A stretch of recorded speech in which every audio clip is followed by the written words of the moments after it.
Enough. Yes, I said it. Enough. Enough of bending over backward for people who wouldn't even lean forward for you. Enough of watering relationships that drain you. Enough of smiling when you want to scream. Enough of shrinking so others can feel big. You are not here to be liked. You are here to live, with purpose, with power, and with presence. Somewhere along the way, we confused being kind with being weak. We confused being agreeable with being authentic.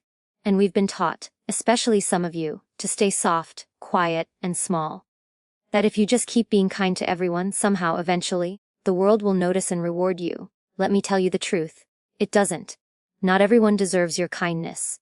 Not everyone has earned your respect. And not everyone is safe enough to receive your vulnerability.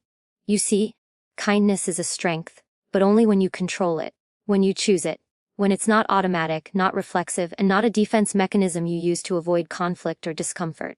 When you're kind because it's an extension of your power, not a replacement for it. But when you're kind to everyone, what you're really doing is giving yourself away. You teach people how to treat you. Every time you say, yes, when you mean, no. Every time you prioritize someone else's comfort over your own truth. Every time you lower your voice so someone else doesn't feel intimidated. You are telling the world, I don't matter as much. That's not noble. That's not strength. That's self-erasure. And if you keep doing it, you'll wake up one day surrounded by people who love the version of you that doesn't exist. People who love you for how small you make yourself to fit into their expectations. That's not love. That's manipulation disguised as acceptance. This world is not soft.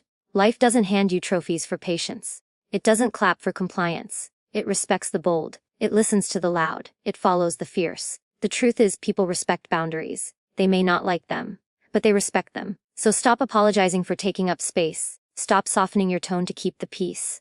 Stop thinking that being kind to everyone makes you a good person. Being kind without discernment makes you an exhausted person. A depleted person. A used person. You don't need to become cruel.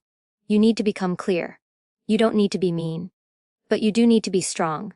You can be compassionate without being compliant. You can be respectful without being submissive. You can love others without abandoning yourself. So here's what I want you to do. I want you to draw the line. Today, reclaim your energy. Redefine your worth. Say no, and mean it. Say stop, and hold it. Say enough and walk away if you have to. Let your kindness be a gift, not a currency. Let your power be seen, not tucked behind a pleasant smile. Let people earn the best of you, because the world doesn't need more people pleasers. It needs more people with courage, with conviction, with fire. Stop being kind to everyone. Start being kind to yourself. That's where your power begins, and once you reclaim it, don't ever hand it back. Thank you. We're taught from an early age to be kind, to say please, and thank you, to smile, to hold our tongue, to give others the benefit of the doubt.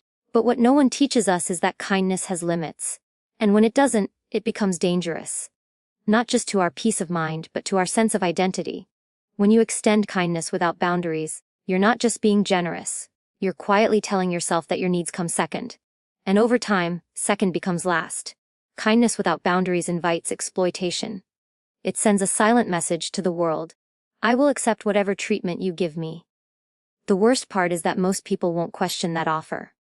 They'll take and take because it's easy. Not because they're evil, but because human nature often moves along the path of least resistance.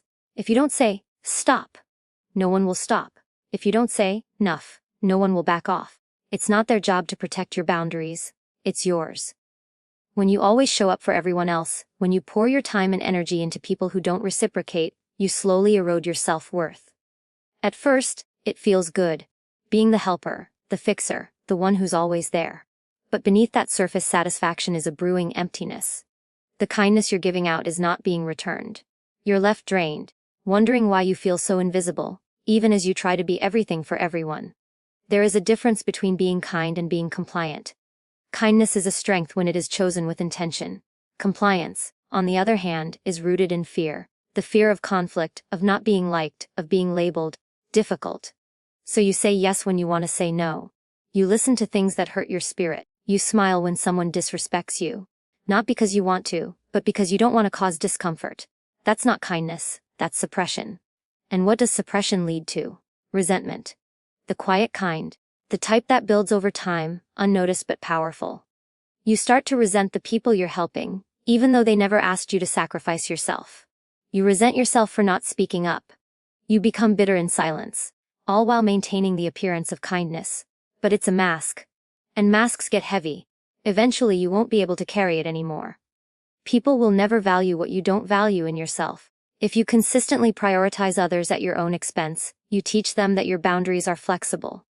You show them that your time, your energy, and even your dignity are negotiable. And once they learn that lesson, it's hard to undo.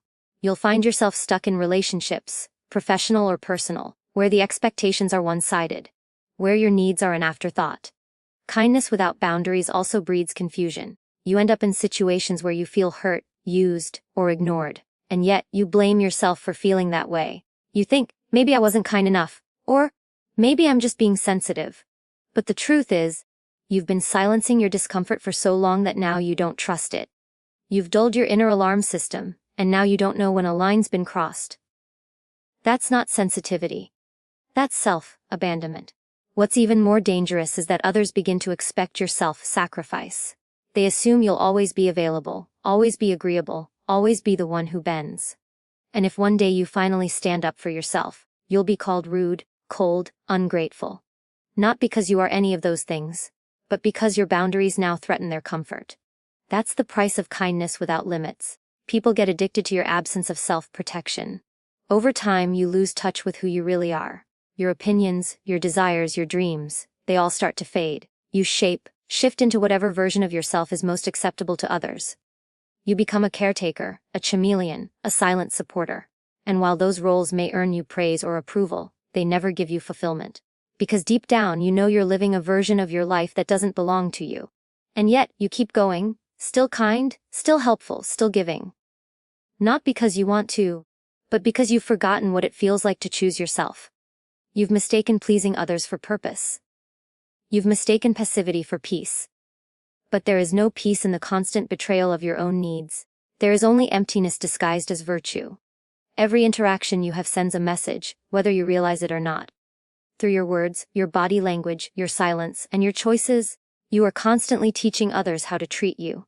You're setting a precedent with every boundary you allow, every insult you ignore, and every time you downplay your own needs to avoid tension. People don't learn how to respect you through what you say. They learn through what you tolerate. When you let someone speak over you and say nothing, you're signaling that your voice isn't worth hearing. When you constantly make room for others, and never ask them to do the same for you, you're silently stating that your presence is optional. And the more you do it, the more that dynamic cements itself into your relationships. It becomes the unspoken rule: you give, they take.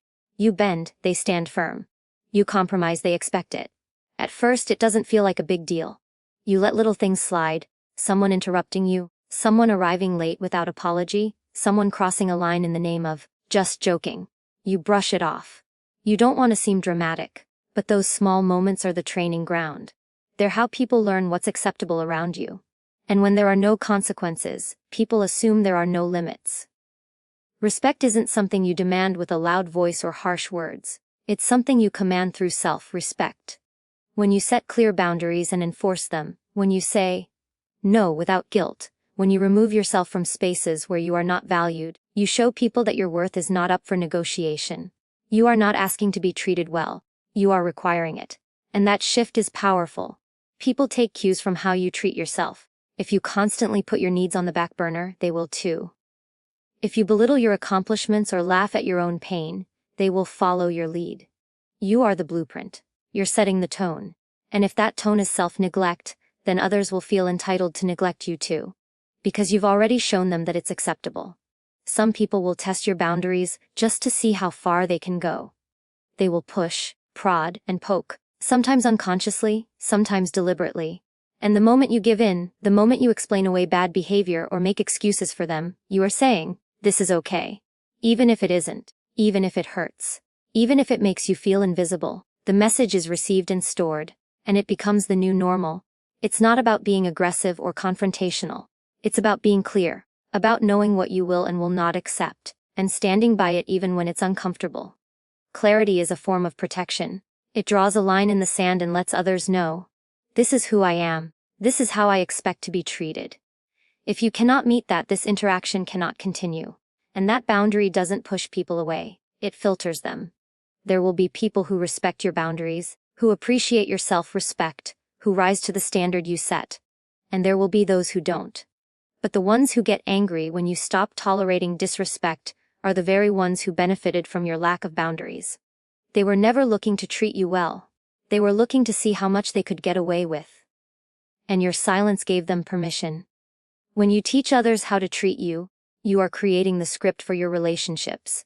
You are writing the rules, whether you know it or not.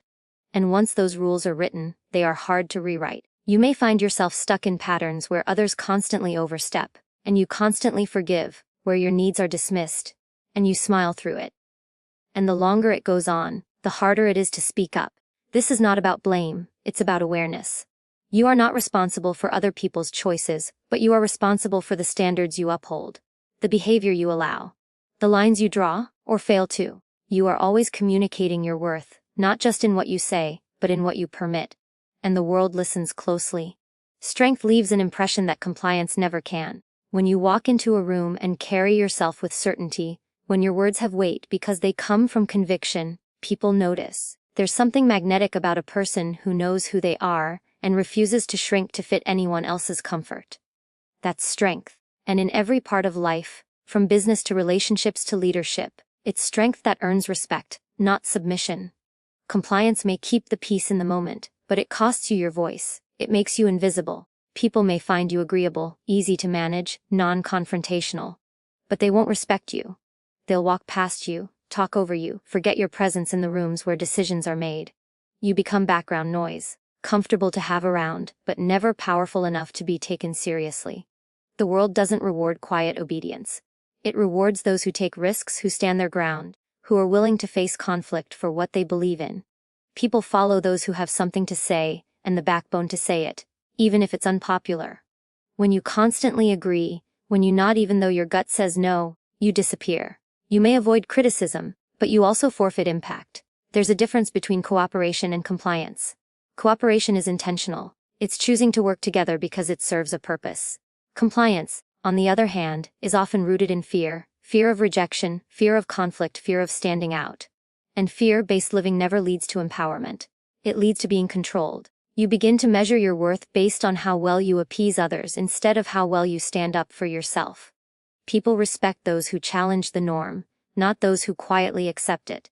They remember the one who said, "This isn't right," not the one who went along just to keep things easy.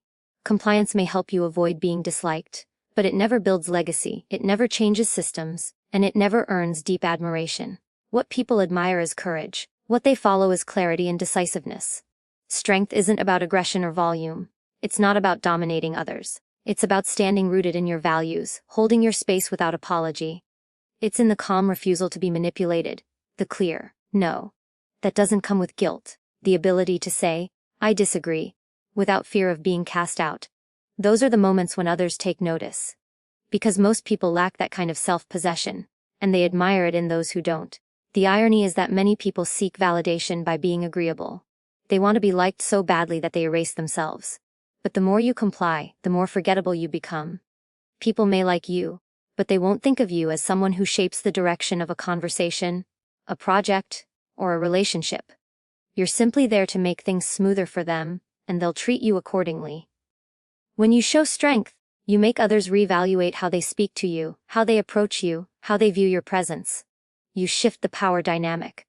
Not because you're trying to intimidate anyone, but because you're no longer handing your power over in exchange for approval. And once people see that you won't fold just to be accepted, they adjust. They rise to your standard. Or they move out of your way. Strength also creates boundaries that compliance can't. It sets a tone: this is who I am, and here is how I expect to be engaged. It draws a line without shouting, it asserts without aggression. And people respond to that energy. They know they can't play games, they can't manipulate, they can't walk all over you. That presence speaks louder than any act of people-pleasing ever will. In every environment, those who hold the most influence are not the ones who say yes to everything. They are the ones who know when to say no. The ones who don't back down from tension, who don't sacrifice their values to keep things easy. They're the ones who leave a mark, because strength demands attention and invites respect, while compliance quietly disappears into the background.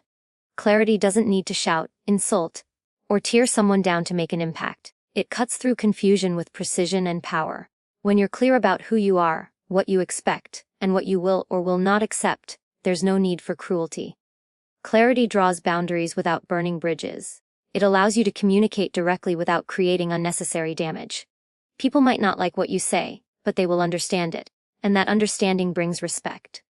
Cruelty often arises from fear or insecurity. People lash out when they feel cornered, unheard, or disrespected. But clarity comes from confidence. It doesn't look for revenge or emotional outbursts, it simply states the truth. It's calm, it's firm, it's controlled. And in that control lies undeniable strength. You don't need to degrade someone to make a point. You just need to be unshakably honest. Clarity speaks with authority because it doesn't hide behind aggression.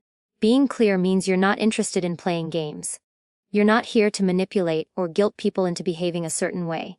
You say what needs to be said. Once, with full ownership of your voice.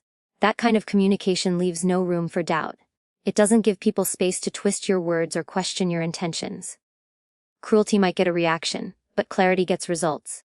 Because when people know exactly where you stand, they're forced to respond to that reality. You don't have to prove yourself by being harsh. In fact, cruelty often weakens your position. It clouds your message with emotion and makes you look unstable, even if your points are valid. But when you remain composed and direct, you keep the focus on the message, not the delivery. That's what makes clarity so effective. It bypasses drama and heads straight to the truth. And truth, delivered without apology or hostility, is hard to ignore. Clarity creates space for growth, even when it's uncomfortable. When you tell someone, "I don't accept that behavior," or "This is not working for me," you're not attacking them. You're setting a standard. That statement might sting, but it gives the other person a choice. It invites accountability without humiliation. That's far more constructive than cutting them down to feel superior. Cruelty shuts doors, clarity opens conversations. People often confuse kindness with weakness and cruelty with strength. But real power lies in being both firm and respectful. You can reject someone's behavior without rejecting their humanity. You can hold someone accountable without trying to make them feel small. That's the balance clarity offers. It's not about sparing feelings. It's about delivering truth in a way that leaves no confusion but also no unnecessary scars. In situations of conflict, clarity diffuses tension while cruelty inflames it. When tempers are high and emotions run wild, it's easy to strike with words meant to hurt. But the person who chooses to remain grounded and articulate their position with precision gains the upper hand. They come across as stable, in control, and trustworthy. People follow those who can lead with calm authority, not those who lash out when challenged. Clarity also protects your own peace. When you know exactly what you want, what you need, and what your values are, you stop wasting energy trying to please everyone or tiptoe around uncomfortable truths. You stop over-explaining. You stop tolerating nonsense. You get to the point and move forward. That kind of self-respect speaks volumes. It doesn't require a raised voice, it just requires conviction. Even in endings, relationships, partnerships, friendships, clarity is what allows you to walk away clean, not with cruelty or bitterness, but with decisiveness. You're not leaving to hurt someone, you're leaving because it no longer aligns with your values. That distinction matters.